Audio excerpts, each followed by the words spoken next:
जून रोजी दुपारी 3:30 ते 4च्या दरम्यान पेठ तालुक्यातील कवडासर येथे पुंडलिक पांडुराव त्यांच्या शेतात काकडी बांधणीचं काम सुरू होतं। याचवेळी पिंपळगाव फीडरवरील 11 केव्ही वीज वाहक तार अचानक शेतात तुटून पडली। शेतात काम करणाऱ्या चंद्रकला एकनाथ राऊत, माया दिगंबर वाघेरे, सुनीता चौधरी आणि कृष्णा राऊत या महिलांना जबरदस्त विद्युत झटका बसला।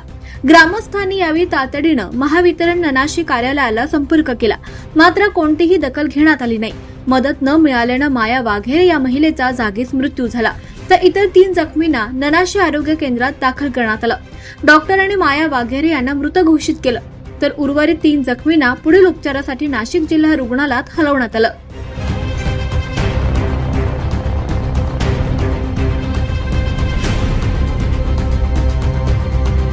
महावितरणाच्या निष्काळजीपणामुळे गावातील एका महिलेचा मृत्यू झाल्याचं म्हणत गावकऱ्यांनी संताप व्यक्त केलाय। मृत माया वाघेरे या कोहर गावच्या रहिवासी असून नुकताच त्यांच्या भाच्याचा आर्मीमध्ये सिलेक्शन झाल्यानं त्या बहिणीकडे आनंदाने आल्या होत्या। घटनेची माहिती मिळताच तहसीलदार मुकेश कांबळे यांनी घटनास्थळी धाव घेत पंचनामा केला। दिंडोरी पोलीस निरीक्षक भगवान मथुरे, पेठ पोलीस आणि महावितरणाचे कर्मचारी यांनी परिस्थिती नियंत्रणात आणली। घटनेच्या वेळी ड्युटीवर असलेल्या कर्मचाऱ्यांवर कारवाईचे लेखी आश्वासन महावितरणाचे अभियंता पेठ कुमावत आणि कनिष्ठ अभियंता भोये यांनी दिलंय। 2 ते 3 दिवसात कारवाई झाली नाही तर एल्गार संघटनेचे जिल्हा अध्यक्ष मुरलीधर कनोजे यांनी तीव्र आंदोलन करण्याचा इशारा दिलाय।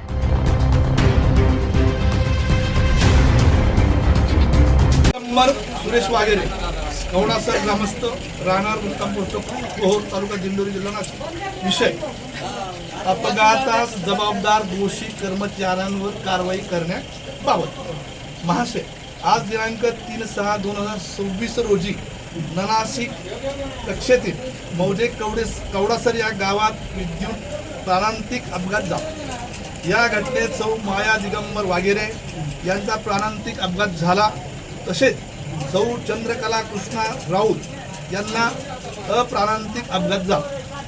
घटनेच्या वेळी ड्युटीवर असलेले ऑपरेटर श्री भास्कर गोतरणे व इतर कर्मचाऱ्यांवर चौकशी करून महाराष्ट्र राज्य वीज विद्युत कंपनी मर्यादितच्या नियमानुसार कारवाई करण्यात येईल।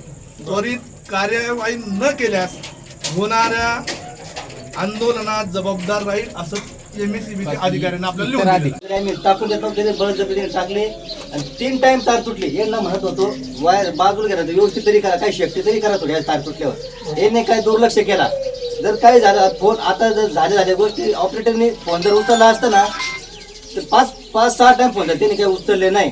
नंतर मग ती घटनानंतर इकडून तिकडून फोन करून तो ती लाईट बंद, ती जागेवर गेली होती। यांना फोन केला, प्रत्येकाला फोन केला, डायरेक्ट बंद, कोणी उचलत नव्हता। मग जेव्हा ऑफिसमध्ये गेलो त्या सब स्टेशनला, तिथे जर त्यांचं एक नाही, सगळ्या खुर्च्या मोकळ्या, मग एक आहेत कशाला तिथे? तुमचं काम काय ऑपरेटरने पळायला नव्हता, पण तुम्ही फोन उचला, बंद करा, हे साहेब तिथं नाही, तुम्ही राहता कशा?